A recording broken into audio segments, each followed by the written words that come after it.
By English reckoning, still using the medieval calendar, it was the 20th. Across the sea, from horizon to horizon, a slow and mighty force was moving towards England.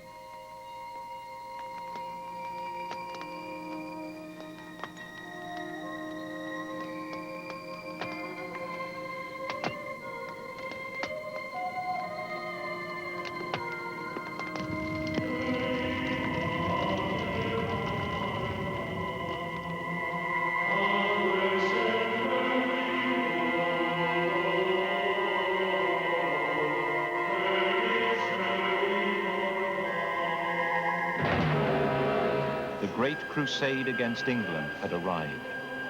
124 great ships on which all swearing and blasphemy was outlawed. Under the command of the Duke of Medina Sidonia, they were coming to bring the Duke of Parma's army from the Netherlands. And the heretic Isle of England was to be brought to heel.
The story of England's defense against the Armada has been buried under centuries of myth. The island of the Virgin Queen was defended by invincible heroes.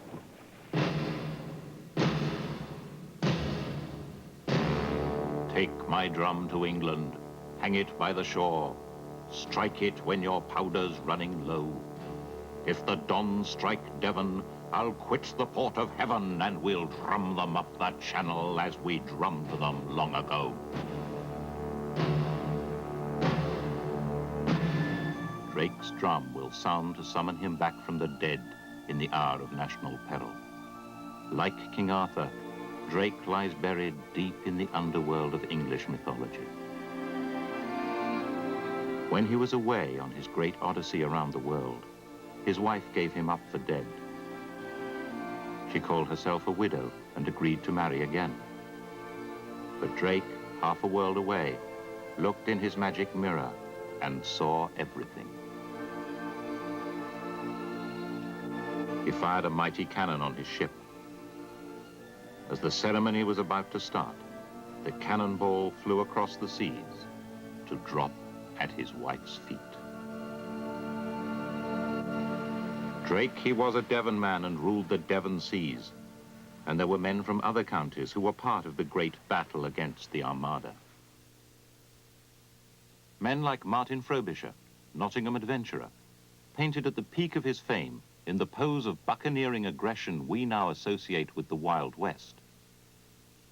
But Drake's is the name that rings down the ages, even though Drake was only second in command of the fleet, under Howard of Effingham. And after the first encounter with the Spaniards, Howard's account of the battle never mentions Drake again. The way the English fought the Armada is a mystery. These drawings, based on a design for the English admiral, show how the crescent formation of the Armada sailed along the coast followed by the English until it reached Calais. It made no attempt to land. There was hardly any fighting, and it arrived at Calais without the English sinking a single Spanish ship. And yet, by the time the Armada reached Calais, it had lost.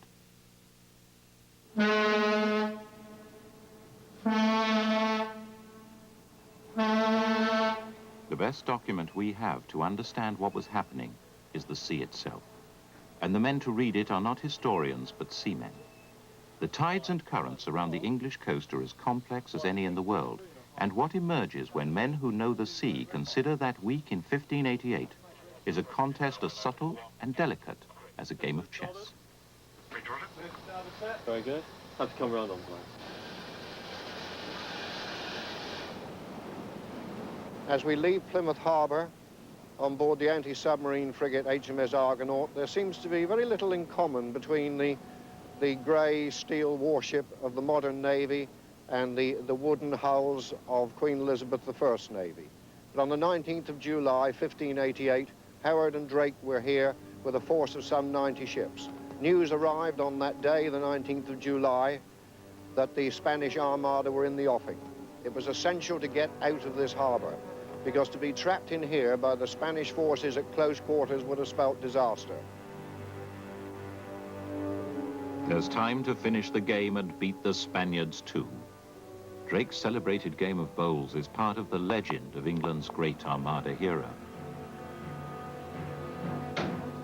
But if he was playing bowls, Drake must have been in a tavern.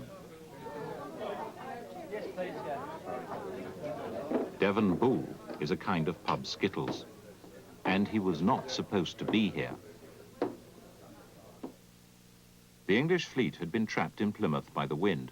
They were supposed to be blockading Spain, and the wind that had forced them back into this harbour was the wind the Spanish were riding. The English must have been very worried. The Bowles story, though, does make some sense, because there was no point in trying to rush to sea. From 3 until 9 in the evening, the tide was flooding, so no move could be made until after dark and into the teeth of the wind. So to get the initial movement, the vessels had to be warped out using tow ropes and small boats to give them the sea room so that they were not pushed straight back onto the shore. And then they would have to tack and work their way into the wind to clear the harbour. In fact, some 20 of the force of 90 ships did not get out. Armada relics are as misleading as the stories. This navigational toy is called Drake's Dial, although there's no evidence that it was his. But, like the Bowles, a fairy tale conceals a truth. This astronomical compendium may or may not have belonged to Sir Francis, but this chart of the Atlantic coasts of Europe, and particularly of Spain, certainly did belong to him. It's part of a set of tide tables which, in the flyleaf, bear his name. Drake was a daring navigator, the first Englishman to circle the world. But his real significance has been purged from the fairy tale. He was a social revolutionary.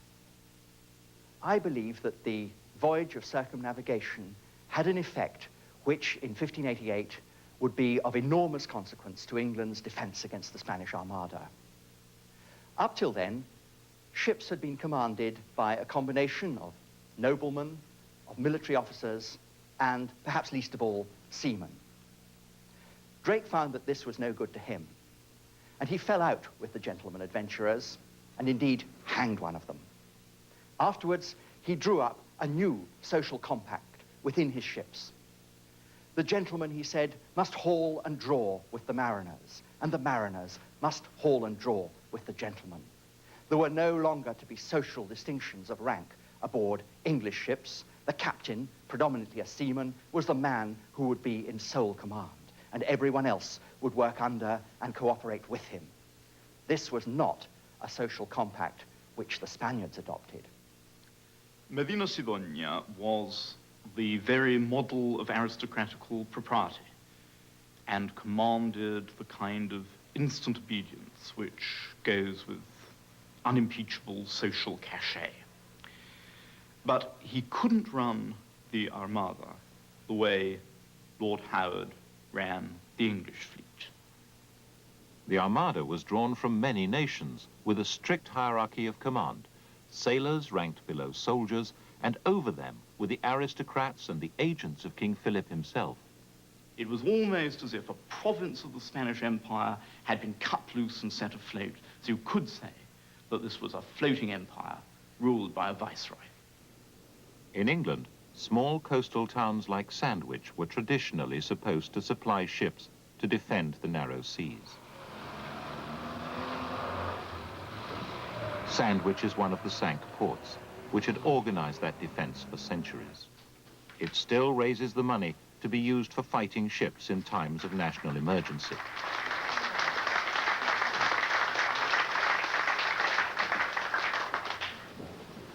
Now ask you to kindly pay your ship money. 1 shilling, 2 shillings, 3 shillings, 4 shillings, 5 shillings, 6 shillings, 7 shillings, 8 shillings, 9 shillings. 10 shillings, 50 pence, won't buy a battleship now, and it didn't pay for a galleon in 1588. The sank ports were too poor to do their job. Most of the ships that sailed out to fight the Spanish went not because they were commanded to go, but because they wanted to go. They were hoping to make money out of it. Many of the ships which sailed against the Armada came from coastal trading ports, particularly from London. This is Leon Sea, at the mouth of the Thames estuary, and 5 lee ships were fitted out by the City of London to support the Queen's Navy. They were, if you like, a kind of volunteer reserve. Their masters and crews were local sailors and fishermen who were used to working together, and this sense of comradely teamwork pervaded the English fleet. This rabble of merchant ships joined in mainly in the hope of capturing a rich Spanish galleon. But the lee ships were small. The largest of them, the Salamander, was only 180 tons, and they appear to have played little effective part in the battles. The effective ships were the small group financed directly by the Crown. This is one of them, the Ark Royal. The Crescent fleet of the Armada would not arrive at Plymouth before daybreak. The English had to escape before it trapped them in the harbor.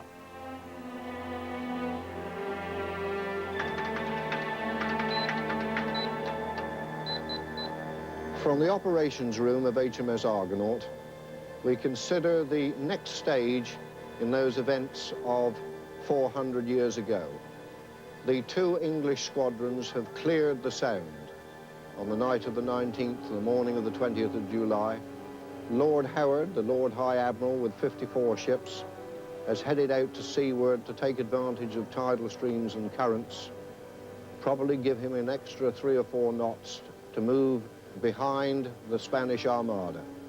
Drake, with his 13 ships, his 13 adventurers, well-armed and very nimble fighting ships, keeping fairly close inshore. They're having to work hard. It's hard work tacking, and also it's a high degree of seamanship. And the idea being that the 2 forces will then come behind the crescent shape of the Armada and be in a position to attack that soft underbelly.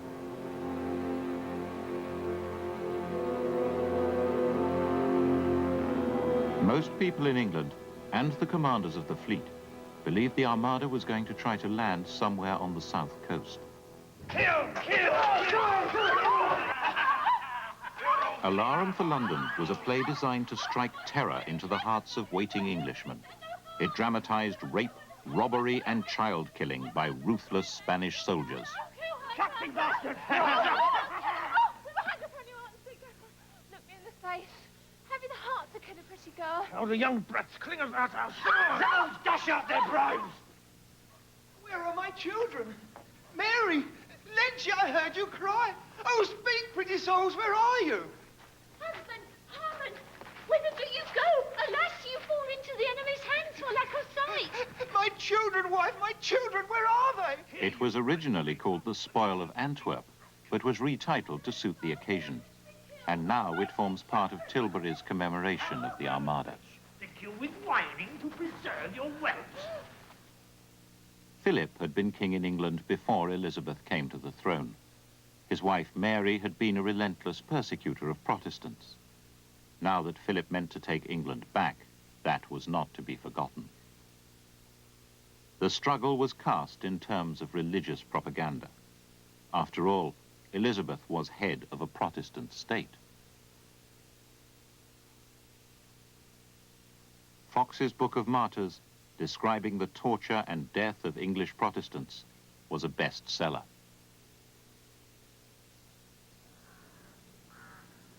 Great Catholic houses had been found to shelter Jesuit priests, working in secret for Elizabeth's downfall. This house, Stoner in Oxfordshire, has a secret room in the roof where Edmund Campion, a Jesuit priest, set up a Catholic printing press.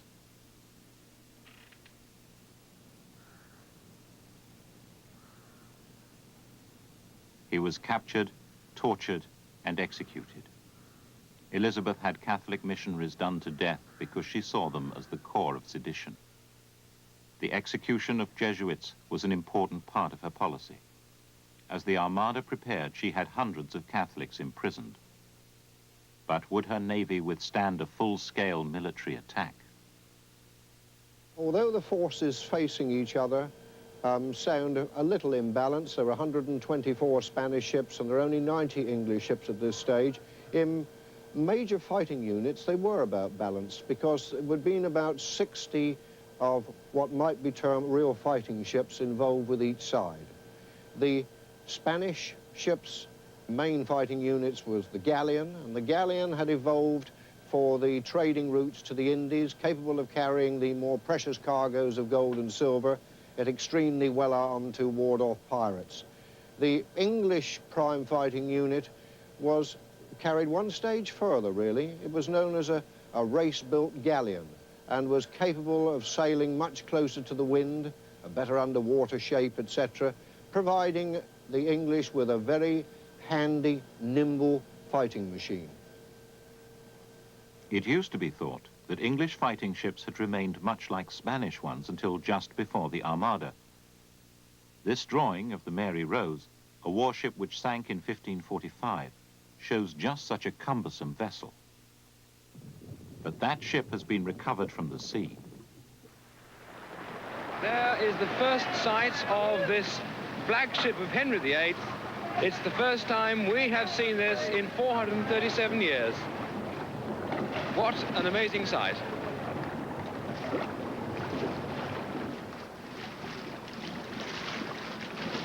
The archaeologist in charge, Margaret Rule, is now convinced that the revolution in English shipbuilding was already well advanced. When we look at the ship that we recovered from the sea in 1982, we see that although she's very full amidships and very flat, she's very, very fine indeed at the bow and at the stern, and she certainly cut the water at the bow and spilled the water at the stern most efficiently. So when we look at the ship overall, we see a well-integrated weapon system with the ship herself functioning as the stock of the gun, bringing first of all the long-range weapons into bear on the enemy, and then as the ship progresses forward, the shorter-range weapons. It would seem that here in England we were 2 generations ahead of the type of ship being used in the Spanish Armada in 1588.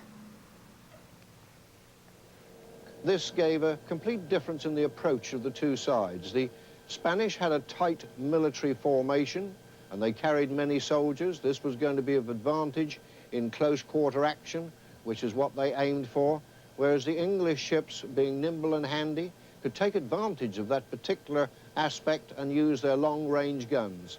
Artillery at a distance would be the answer. Which was why the English were keeping the Spanish downwind of them. The wind was behind the Spanish galleons, as was the English, of course. The problem for the Spanish was how they could sail up to meet the English. Unlike a modern sailing yacht, which has got a fore and aft rig, triangular you might say, the Spanish galleons, of course, had a square sail rig. We're here today on board the training ship Royalist, and we've altered the rig slightly to more or less like a galleon, to try a little bit of an experiment just to find out how difficult it was to try and sail to windward. The wind is blowing from the camera position. Royalist has to try to sail towards us. Since it cannot sail into the wind, it must try to tack to zigzag towards the wind. This involves complex adjustments to the sails.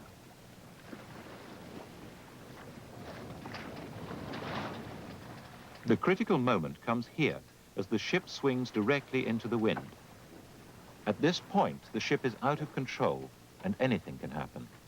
She may go through to the other tack, or she may just slowly drift back where she came from.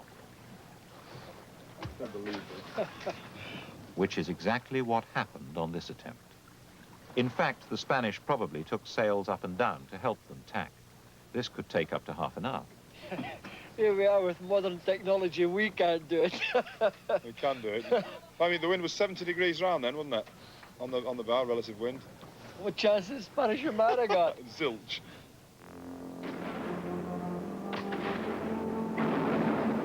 As the Spanish warships struggled to turn and protect the lumbering transport vessels in that soft underbelly, they suffered one disaster.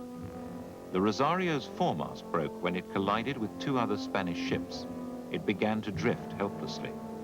And rather than break formation, Medina Sidonia and his armada sailed away from it. That night, Drake showed his true colors. Appointed to watch the Spanish all night and show a lantern for others to follow, he put out his light and sneaked off to collect the Rosario as his personal prize. As dawn broke, with no light to follow, the English fleet was scattered. The admiral found himself almost alone with the enemy fleet, and the Rosario was completely alone with Francis Drake. Drake's great country house had been bought with the plunder of Spanish ships around the world. His trade was finding and capturing richly laden vessels, and he was master of his craft.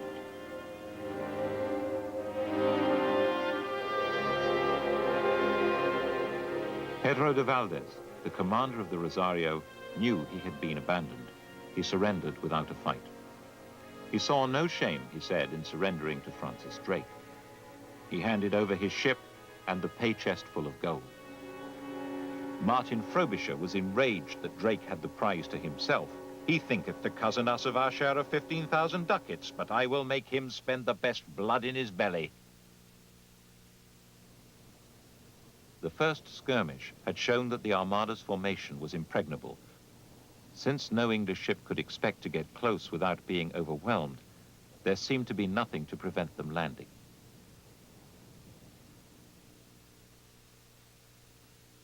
The Armada's commander, the Duke of Medina Sidonia, was pleasantly relieved that the English fleet had proved so timid. If they had wanted to fight, they could have done so today. He might even have stopped to fight them and rescue the Rosario, but he was under direct orders not to seek a battle.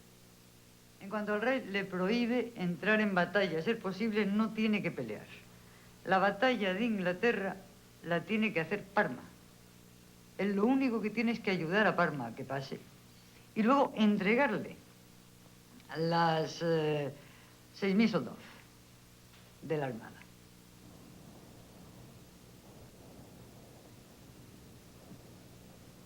The Duke of Parma was in charge of the army that had been suppressing revolt in the Low Countries.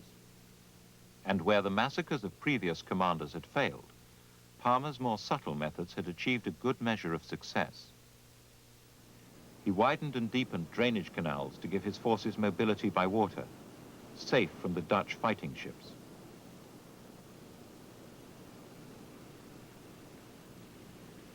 This was how he was able to concentrate forces for his greatest success, the capture of Antwerp.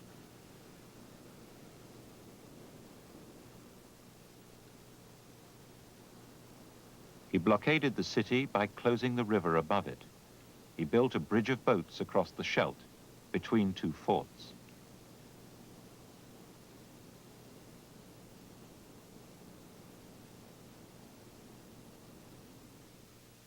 In desperation, the Dutch had tried to break the blockade by devising a new weapon, the Hellburner. They killed 600 men in a single explosion, the most devastating weapon ever used. Burning ships crammed with timed explosives had been floated down the river.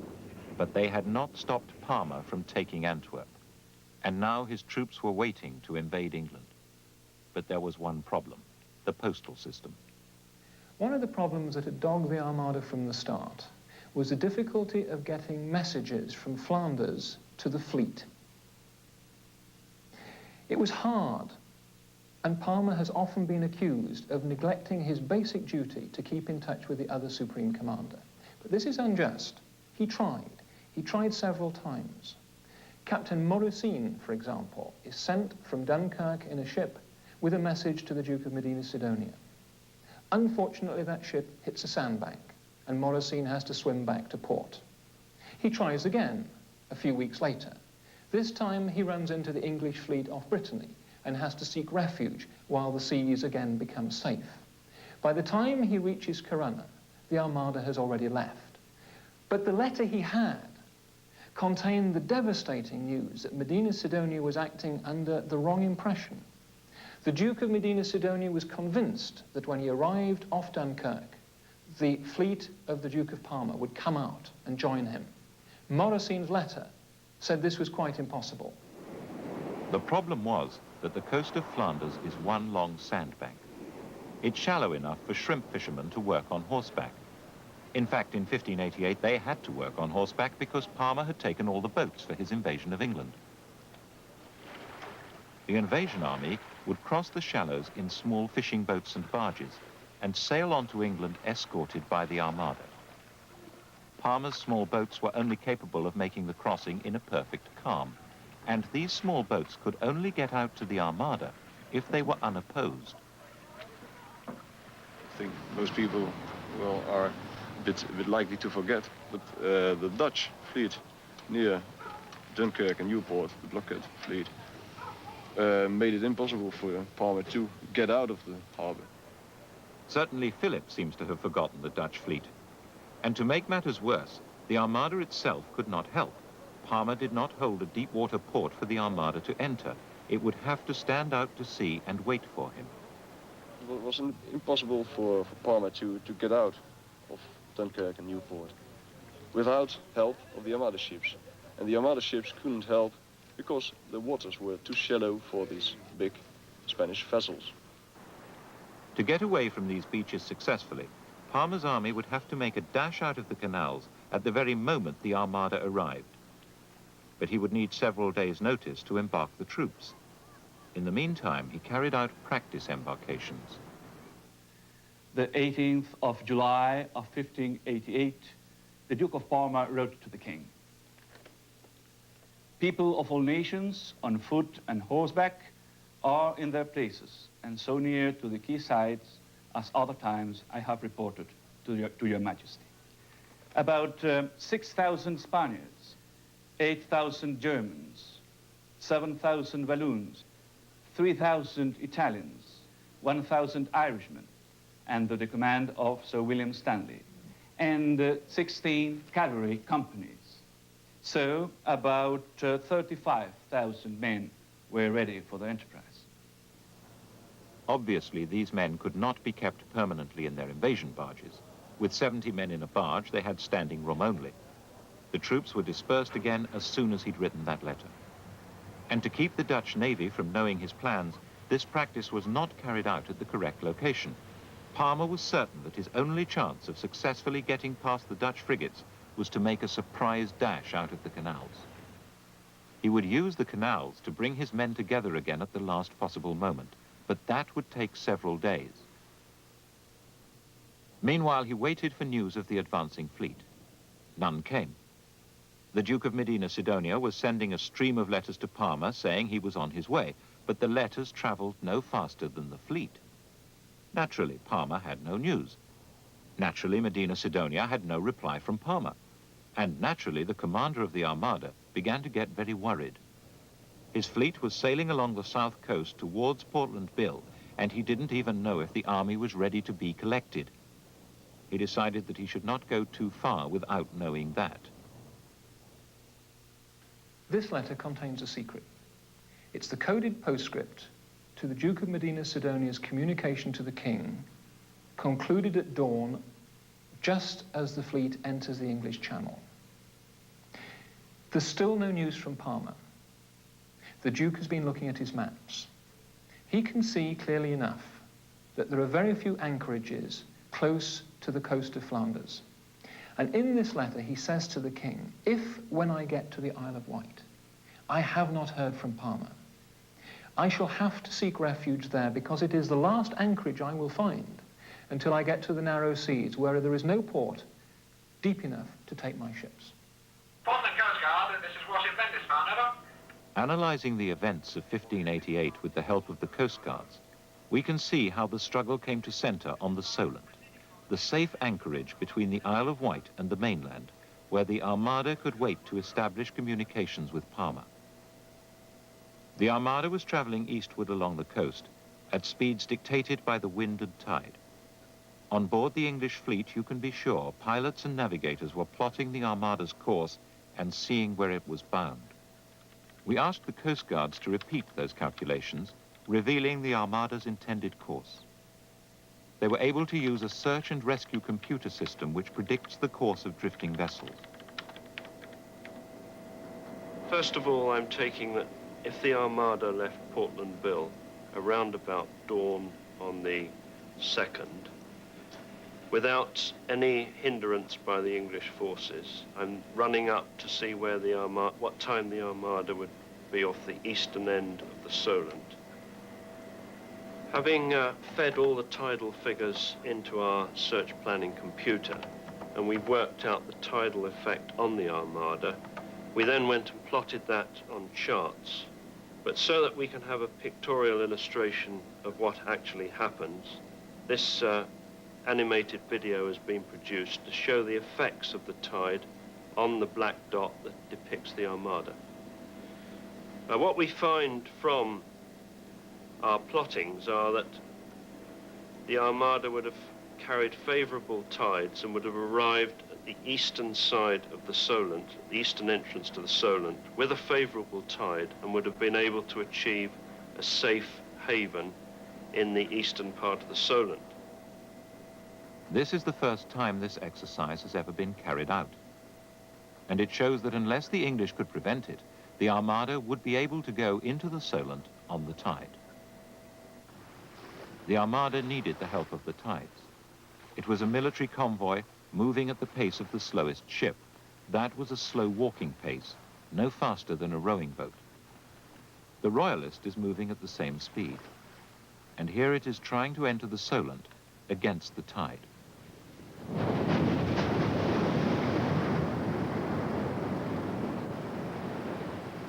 It's rather like walking up the down escalator. In fact, Royalist is moving through the water, but the water runs out of the Solent fast enough for it to be moving backwards.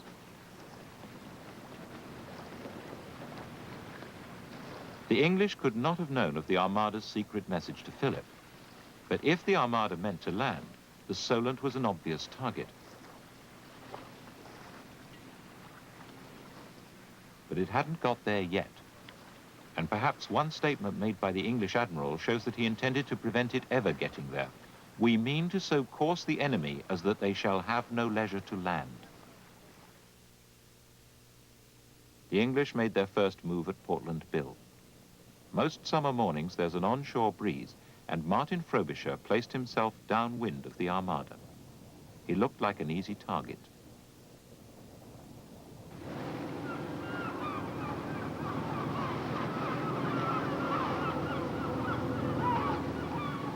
Once more, to understand what was happening, we need to turn to men who work the coast.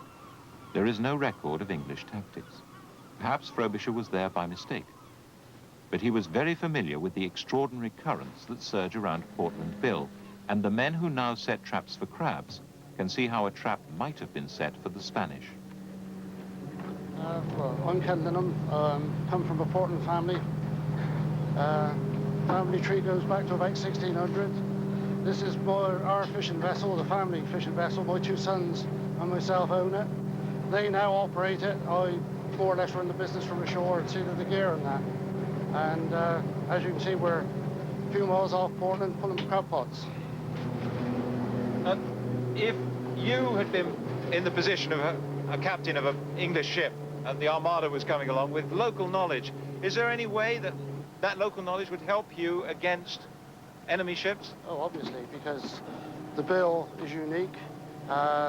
Yachtsmen, even today, modern yachtsmen are frightened to death of the race.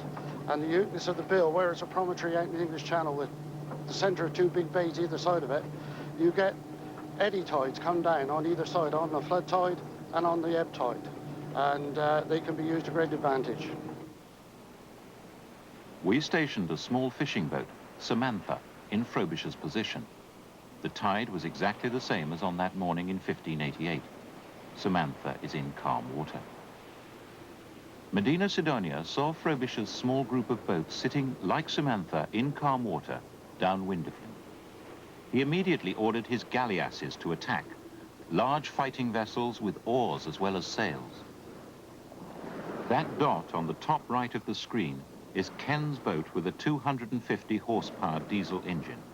He is trying to go where the galleasses went, which means crossing the Portland Race.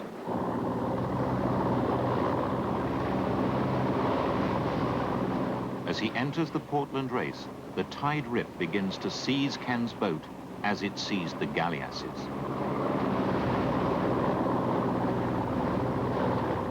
Even with a 250 horsepower diesel, we could not reach Samantha.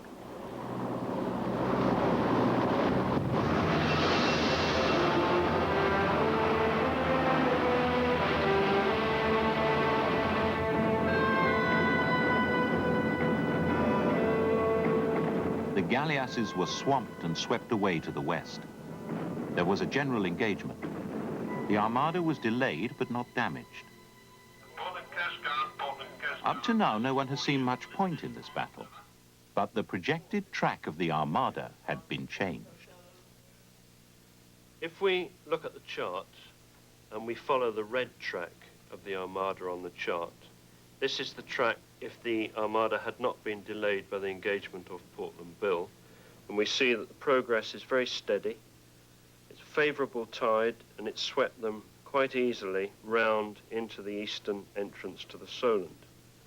On the other hand, if we go to the green track shown on the chart, after the engagement of Portland Bill, which delayed the Armada approximately 6 hours, we see that the progress is much slower because of the beginning of the build-up of the adverse tides. And if I plot on another hour here from 9 o'clock to 10 o'clock, we can see that the progress is dropping, and then a further hour from 10 o'clock to 11 o'clock, and we see that the progress has dropped again quite dramatically. This is because the effect of the wind dropping, which is the land is shielding the Armada from the wind, and the effect that the tide is beginning to become adverse.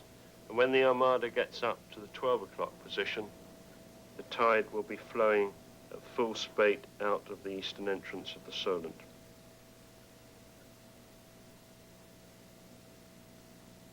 There are no documents to say that this was the English strategy, to throw the Armada's schedule out so that it would miss the tides. But there were excellent seamen on both sides, and everything seems to fit the hypothesis.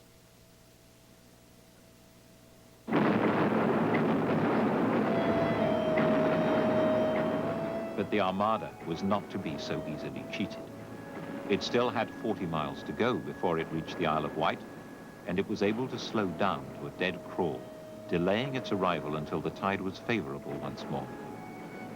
The Spanish were back on course to get into the Solent to wait for news from Parma. The English believed that they were aiming to invade there. The chess game was moving to a climax. The English would have to stop them by brute force.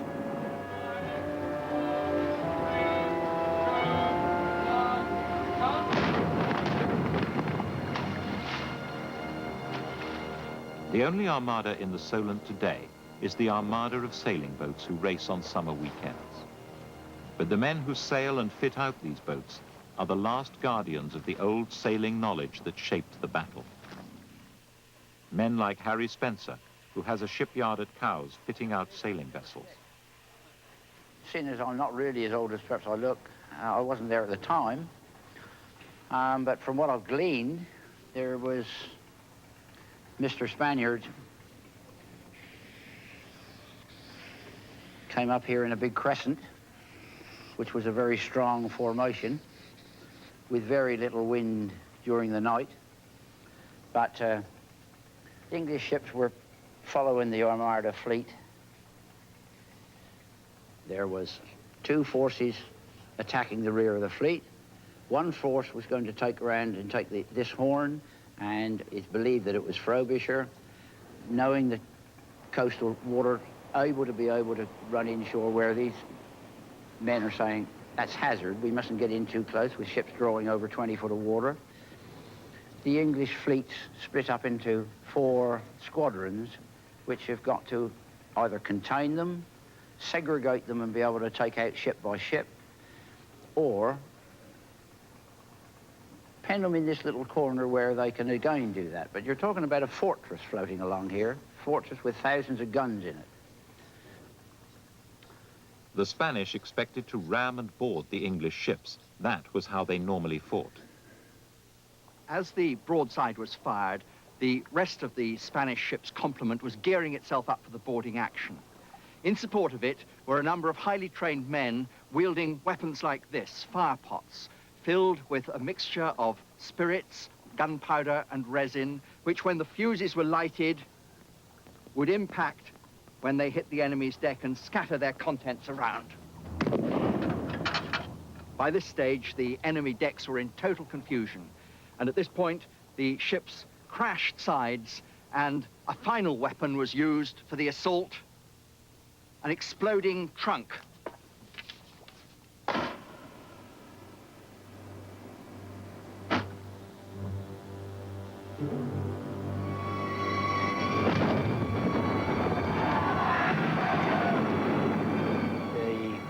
Smell of fear permeated right throughout the ship on both sides. Nobody likes, okay, there's an excitement of battle, there's an excitement of a fight, sometimes overcomes the fear, but fear is going to be there, and fear smells. The English were too nimble to be caught and boarded. And then one English squadron launched a furious attack, pressing the Armada closer to the Isle of Wight and the dangerous shoals. The Great Crescent was being crushed up towards the rocks.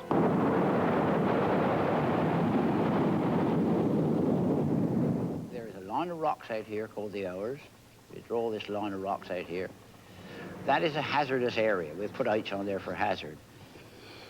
So, Mr. Spaniard coming in suddenly finds that it's difficult to weather this because we've got tide going down there, we've got tide coming down here, and this fleet is not moving in that direction, it's crawling across sideways. And for the leeward ships to be able to weather Bembridge Ledge, because there's a big hazard here of a line of rocks, tide getting stronger. So, these lads coming in here now are in indecision.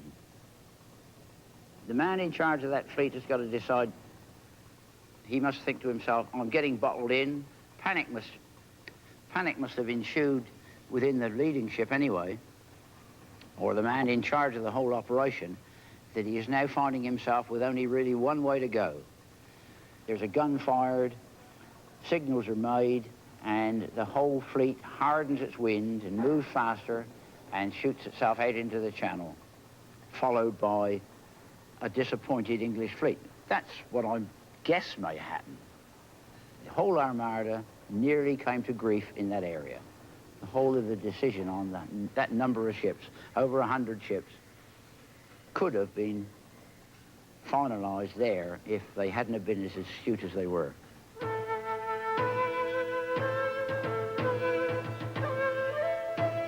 No Spanish ships had been sunk or even badly damaged in the fighting. But that night there was a celebration in the English fleet, and 6 captains were knighted by the Lord Admiral.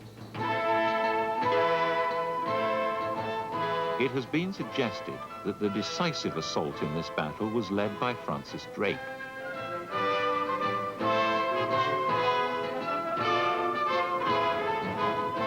Drake's reputation spans the globe.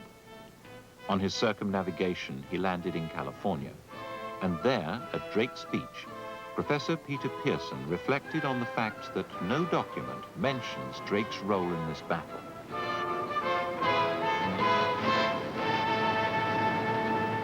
One night while relaxing, I began to read Conan Doyle's Silver Blaze, and Sherlock Holmes remarks about the curious incident of the dog in the nighttime. And Watson commented, but the dog did nothing in the nighttime. And then I thought of Drake again. Now, all the Spanish accounts I suddenly remembered remarked that they had shot the top mainmast off of a great English flagship. The Spaniards were never sure which was the flagship. They had done this now on the 3rd of August, the day before that crucial battle, in which Drake's name does not appear in the English accounts. At that point, I went to the October survey of the Queen's galleons, and there it was, Drake's Revenge, his flagship, with the mainmast decayed and perished with shot. It was Drake's ship, then, the Spaniards shot the mast off of. Therefore, he had to pull out and make repair. He could not risk his ship. In other words, on the 4th of August, Drake did nothing except make repair.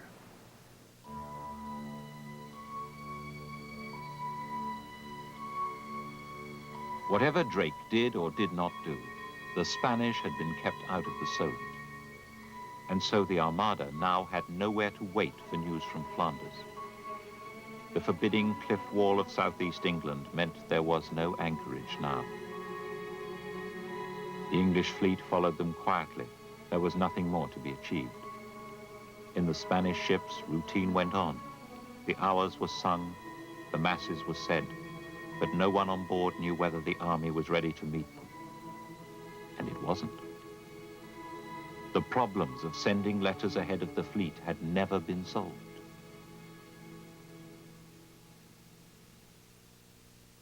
Short of food and water, the Armada stopped at Calais to pick up supplies. The fleet dropped anchor on a Saturday, and then Medina Sidonia had his first message from Parma. It said, "I hear you're on your way. I'll be ready next Friday." The fleet could not wait here. The tides rip through the Dover Straits, and there is no shelter from a storm. But they had no choice. And they knew what to expect. Hell burners, floating bombs like the ones the Dutch had used at Antwerp. They knew that the engineer that made them was now in England. So far as they were concerned, this was death riding towards them in the dark.